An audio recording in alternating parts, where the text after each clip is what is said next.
Hello, I'm John Garvin, the writer and director, and I'm here with... Sam Whitwer. I play Deacon St. John in Days Gone. Yeah, and we're here to talk about the alternate path demo. So we did 2 demos for E3 this year.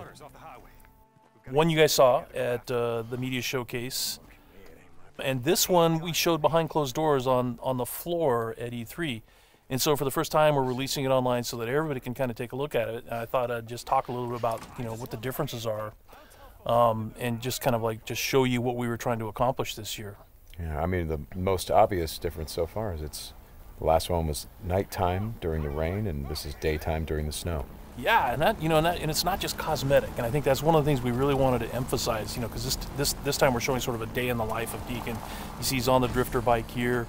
We wanted to show a little more of the bike riding and how the weather can kind of impact that. So we have this drifting mechanic, right? You see him kind of slipping and sliding around a little bit. Changes the handling of the bike. That's really interesting. Now, there were wolves there last time, John, and these wolves would pursue you down this road, and then Deacon had to turn his back, shoot a wolf, and he got clotheslined right up there, didn't he? Yeah, exactly. So this time you see that he wasn't being chased by the wolves. That's a dynamic event that can that can happen or not. It just depends on when you're playing the game. Interesting. And this time Deacon saw the ambush and he was able to avoid it. So he kind of comes up and around and behind them. So does weather impacts whether these creatures show up or not in daytime, and nighttime, all that stuff? Yeah, absolutely. So especially the freakers, they come out.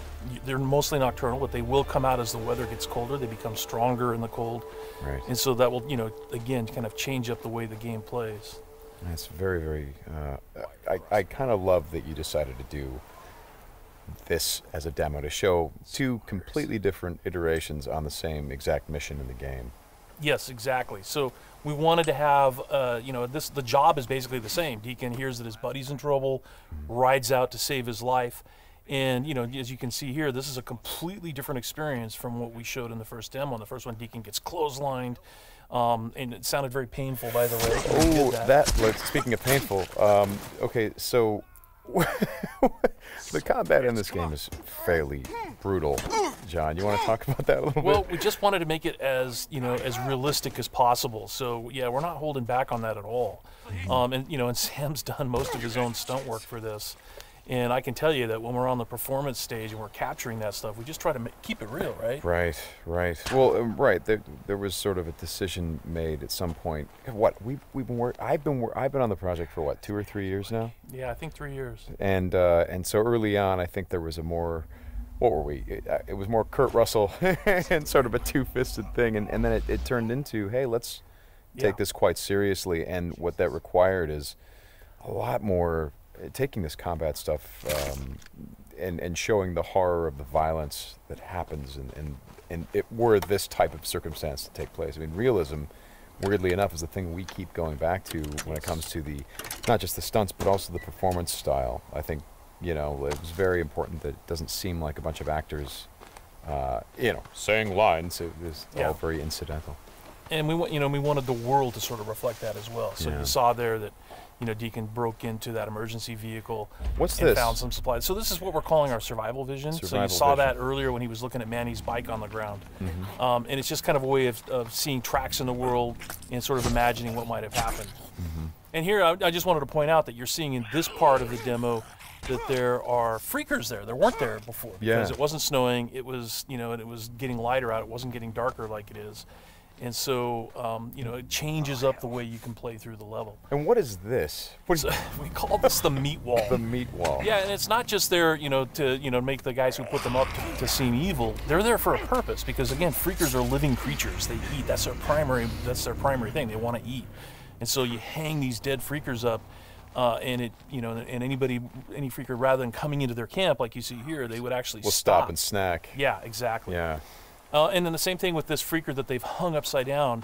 There's a bear trap underneath it, and they use that because a freaker will come, be attracted to the meat, and then hit that trap. Interesting. Another thing you just saw, by the way, is that tin can. The tin can trap that you that's an alarm that the marauders will put up, and this is again some of the things that marauder camps just do. And you find these marauder camps throughout the world. You'll find traps like that, and then if you're careful and you're paying attention, you can avoid them. Because in the first demo, Deacon didn't avoid it, and he set off that alarm. Right. Now this is the same tactic that he used last time. Throws the rock to get someone to lure him over and have him step in the bear trap. But this one plays out a little bit differently than last time. One of the things that struck me, and we've talked about this obviously as we've shot, but there's an effort of the other Marauders to get this guy to shut up, and he won't. Yeah, and so in the first demo, Deacon's heading on down the trail, and you can hear that happening behind him. Right. And this time we're showing what happened. So, he's watching everybody react to this poor guy trapped in the in that bear trap, and she just is like, shut up, shut up, shut up, and then just loses it and shoots the guy. Right. Right. And of course, in the meantime, Deacon is crafting a Molotov and just takes them all out. Right. Oh boy, that's good. Ow. Ow. So again, it's like in the previous demo, Deacon would have gone off to the trail down to the right. This time he's going to head this way. He follows the tracks, and comes under a sniper attack. Now let me ask you something about the survival. Okay, there's a sniper attack coming, but the survival vision is, if you don't say upgrade your survival vision, can you miss clues? I mean, are there things that you would get if you upgraded your survival vision that would help you complete the mission better? Exactly, and you have to, we have a whole skill tree, and it's all tied to the experience that you can earn as you're just playing through the game, and then you can upgrade those things. What's happening here? We got a freaker tied to a tree. Yeah, so this is another type of trap that Marauders will set. They will set, they will basically chain freakers to the perimeter of their camps, and they use them as kind of an alarm system. And then that, you saw that Marauder there, he was just tormenting the poor freaker, and then so Deacon kind of takes advantage of that.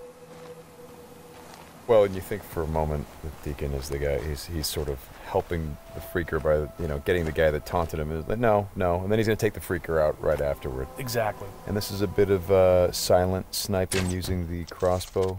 Yeah, so this whole sequence at the end plays out very differently. In the first demo, you saw Deacon use a swarm. He weaponized a swarm, lured them into the camp, and then they kind of did the work for him. There's no swarm in this run-through. Right. So the player really has to go in and use what we're calling our strategic sandbox combat, and that's just, stealth mechanics and setting and using traps, whole arsenal of weapons. You see there's a variety of weapons that Deacon's going to use through this, including the crossbow. He crafts his own bolts. And he's got to figure out how to get up to Manny, just using his combat skills instead of doing it strategically. So straighten me out. Those bonfires, were those there in the previous demo? No, they weren't. Right. So that's another big difference. Is that if you come here during the day, it's like in the media showcase demo, there was like kind of a fight club thing going on. Right. They were punching each other, and everybody was just sort of getting into it. Nobody's really paying attention to what's going on. Yeah. And now it's getting dark and it's cold out. So they've built these bonfires. So.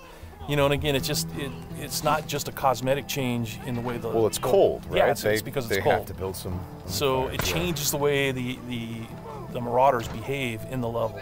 Well, that's very.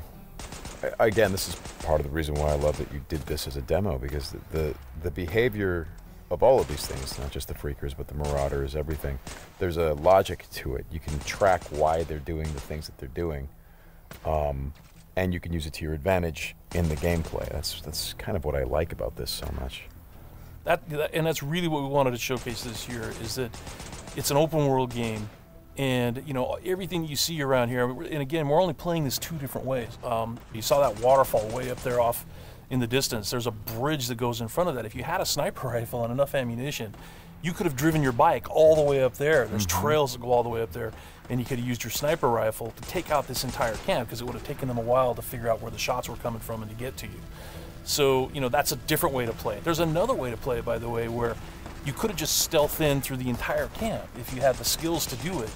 And you could have just taken everybody out silently, or almost everybody, and then you could have gotten up to where Manny's being held using a different route, and just stealth killed that guy. There's no reason that you have to come in and run and gun it like Deacon is doing here. Hey, how scarce is ammunition? Because I see him switching from a bunch of weapons, and when we saw this demo, when I came in and saw it at A3, one of the things that I really enjoyed was I was sitting next to you, and the driver was playing the game, and at some point I saw you shift in your chair and you leaned forward, and I heard you say, "Oh man, uh-oh." And I'm like, whoa, what's going on? He's like, he's going to get killed. I'm like, whoa, oh. And I leaned forward. I was like, oh, I guess there's some real danger. And one of the things was that he was running out of ammunition. And he was trying to go pick up ammo from the dead he was looking for Marauders. Ammo, But he was under fire. So when we were at E3, we had a whole team with us, and everybody played it slightly differently. So it just shows you that it's not scripted at all. Yeah. And then this Rager Bear. Oh, yeah, boy. the infected bear. The infected bear. That's, yeah, that's not what you want to see. Well, we thought that would be a good way to end the demo, is to show that it's just one, for Deacon's life. It's just one darn thing after another. Yeah. Right? You're going to save your buddy. You get clotheslined. You get attacked by wolves, or you think you're finally done. You've rescued you've gone through all this stuff, and then suddenly, Rager Bear. Right. Well, as you said to me, it's not just about exploring an open world as it is the open world coming after you, the open world seeking you out, trying to... Yeah, exactly. That's our tagline. In Days Gone, you don't have to go seeking out trouble. The world comes for you. Trouble's looking for you. All right, Sam, thanks a lot. Thanks, John. It's been fun. And I hope you guys enjoy the demo, and we'll talk more about it soon.